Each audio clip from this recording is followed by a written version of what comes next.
Before the backpacks, before the alarm goes off, before day one, there's a conversation that needs to happen. Not about schedules, not about supplies, not about feelings, about fears, about making sure your child walks into a brand new school year knowing one thing above everything else, that they are not alone. Today, I want to help you have that conversation. Back to school is a big transition for every child, but for autistic and neurodivergent kids, it carries a different weight. New teachers, new classrooms, new routines, new social dynamics, and a brain that is already working overtime just to process all of that change. One intentional conversation before school starts will not erase all of that, but it will change how your child carries all of it. And that matters more than you know. So before you ask about fears, let's start with what they are looking forward to. Is there a class that they're excited about? A friend that they hope to see? Something they want to try this year that they did not do last year? Starting with that excitement opens the conversation in a way that feels safe rather than heavy. And it reminds both of you that there is something good waiting on the other side of their nerves. So I want you to hold on to that. You're going to need it. Then I want you to ask the harder questions. What feels scary? And then listen. Listen and really, really listen. Do not rush to fix it. Do not minimize it. Do not say that it is going to be okay, it's going to be fine, before they have finished telling you what they are afraid of, what their fears are. Just let them talk. For neurodivergent kids, naming a fear out loud to a safe person in a safe space reduces its power. The fear, it doesn't go away, but it gets smaller when it is shared. Now, I remember sitting down with my teenager before his first day of high school. He was moving from a small school he had attended since second grade, a place that was so familiar, predictable, and safe, into a building that was bigger than anything that he had ever navigated before. When I asked him what felt scary, he talked about meeting new people, finding his way around a space that he had never been in, and all the things that would no longer be the routine that he had counted on for years.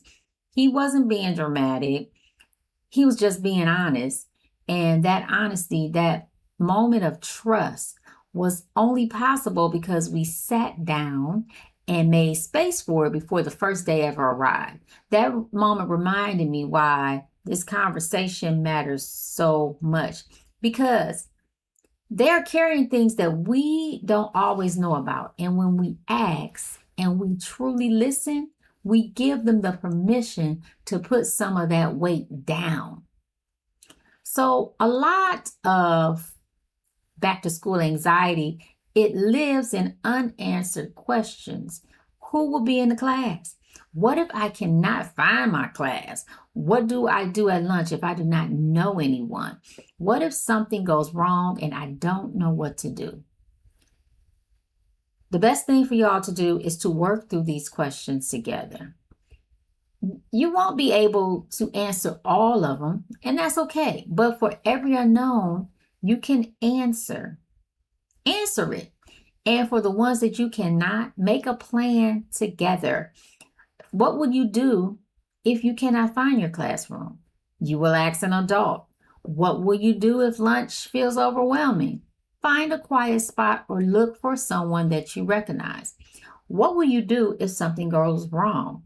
You will go to your person, your counselor, your teacher, the front office, and you will ask for help. A child with a plan is a child who feels capable, and capable is exactly what you are building right now. Now, let's talk about building a regulation toolkit together. Talk with your child about what helps them when things feel like it's just too much. Deep breathing, a walk, music, a fidget tool, a quiet space, a specific phrase they can say to themselves when their nervous system starts to spiral. Whatever works, name it together, practice it together, and if possible, make sure it is something that they can access at school. Because hard moments, they are going to happen. The goal is not to prevent every hard moment. The goal is to make sure that your child knows what to do when a hard moment arrives. A child who knows how to regulate is a child who they can recover and they can keep going. Now, let's remind them of who they are. So before you end this conversation, remind your child of who they are, not who they need to become, not who the school year needs them to be, but who they already are right now. Tell them one specific thing that you love about them. Tell them one specific thing you have watched them do this year that made you proud. Tell them one specific thing that you know they are capable of, not because someone said so, but because you have seen it with your own eyes. Neurodivergent kids walk into school every day in environments that were not always designed with them in mind. They need to hear from you on a regular, specifically out loud, that their worth is not up for debate. Their worth is not up for debate, and that who they are is enough, and that no school year, no matter how hard, changes that. Now, I want you to end the conversation simply. Tell them you are in their corner. Tell them whatever happens this year, good days and hard ones, they can come to you. Tell them you are proud of them before the year even starts. And then do something together, something they love, something that feels normal. Because after a conversation that's heavy and that is real, they need to remember that life is still good, that home is still safe, and that you are still just their parent who loves them. That is the foundation everything else is built on. Now, if this video helped you, I would love for you to share it with another neurodivergent family heading into the back to school season. And I want you to drop in the comments, what is one thing your child is nervous about this year?